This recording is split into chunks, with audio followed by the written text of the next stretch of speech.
from technology standpoint, it's not easy. It's not easy to jump on the tools. I don't know how many different technologies you have to have in stack to enable metaverse collaboration. What is it? Is it AI? Is it AR, VR? Is it connectivity? What else? I'm not mentioning the headsets, right? The fabulous infrastructure. So how does it work in practical terms? Yep. So initially, our first technology, that was many years ago, was Yahoo Messenger. Do you remember Yahoo Messenger? Vaguely. So, Yahoo Messenger was our office. We would talk to each other on Yahoo Messenger. We would have parties once a month on Yahoo Messenger. Wow. And Yahoo Messenger had that very obnoxious button. You could ping people and it would loudly bing on your phone or on your computer. So Yahoo Messenger was our first technology. Then came Zoom. Well, first Skype and then Zoom. And then came Slack. Slack was a breakthrough. Slack was very powerful. Of course, other platforms too, including, SharePoint and other technologies, cloud in general. But of course, Slack was a breakthrough. Slack was so much fun.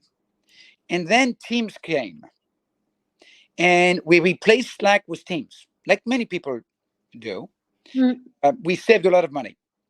And I miss Slack so much because it was so much more fun. 10 times the engagement, a lot of emoji fights, a lot of fun. I find that the engagement with Teams went down. Now, the convenience maybe up, I don't know. So I miss Slack. So now we are Team Shop.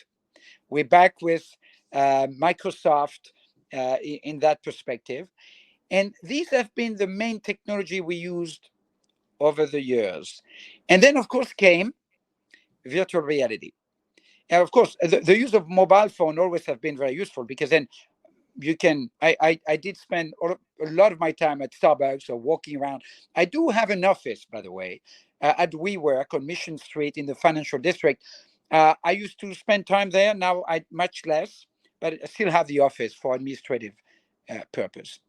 So I haven't mentioned yet in details what we do with virtual reality technology, but let me pause first to see if you have any questions on all of that. Yes, of course. So I did ask about your technology stack, right? So productivity tool, collaboration tools, we understand. But how do you really plug it into metaverse world? I mean, what has to change from company's perspective? Yes. And after that, by the way, we'll have an announcement. Yamina hinted to it at the beginning, but I don't think you know even what it is, Irene. About technology, right? And so on for your audience. Special announcement. Stick around. It's actually kind of a fun one.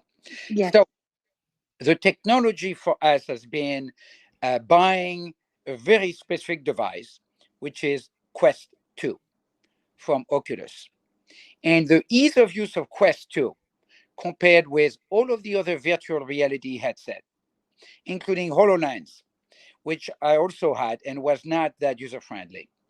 And I had also 4 years ago, I had another initial headset. Quest 2 was amazingly easier. I wouldn't say easy, but easier because it's self-contained. There's no string. There's no camera pointing at you.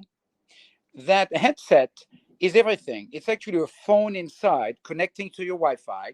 There are little radar or camera in front that track your hands, really amazingly know exactly the position of your hand as you move your hands. You can start doing hand signal to the software that make you move in the environment, manipulate things. It's really remarkable. So for me, the breakthrough has been Quest 2, right? And with Quest 2, I was able to meet with my colleagues in my virtual office. So we used a software called Spatial.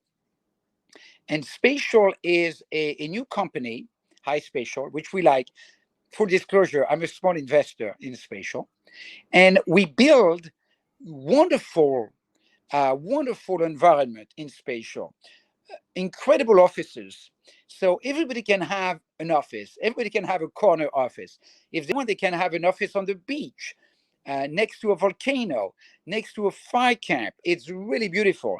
And so you can have a fire camp, a lake, and then a whiteboard to organize your data. And then your colleagues can sit around you on the fire camp and you can talk about the project you're working on.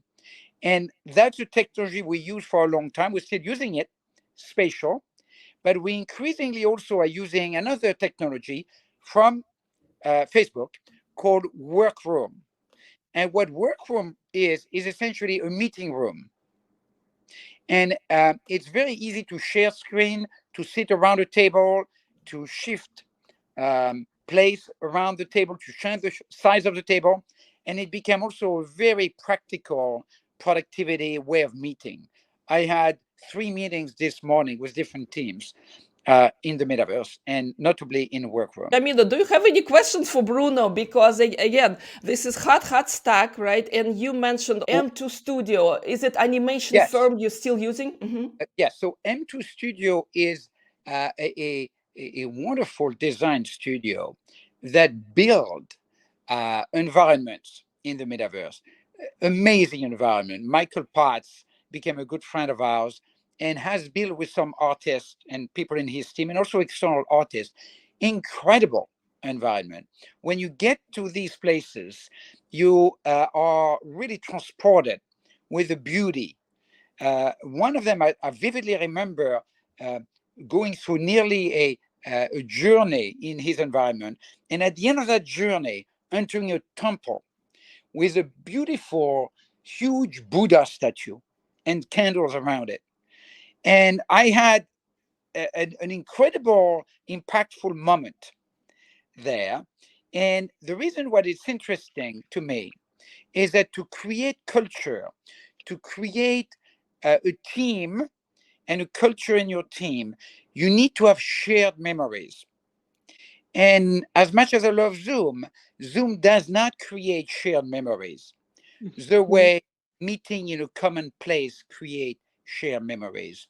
You need to anchor some time together to a place that you will remember, a distinctive and beautiful place.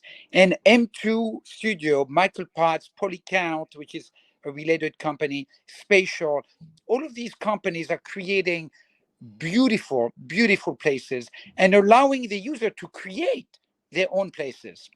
One of my colleagues, Mark Grambling, created amazing places himself using the technologies.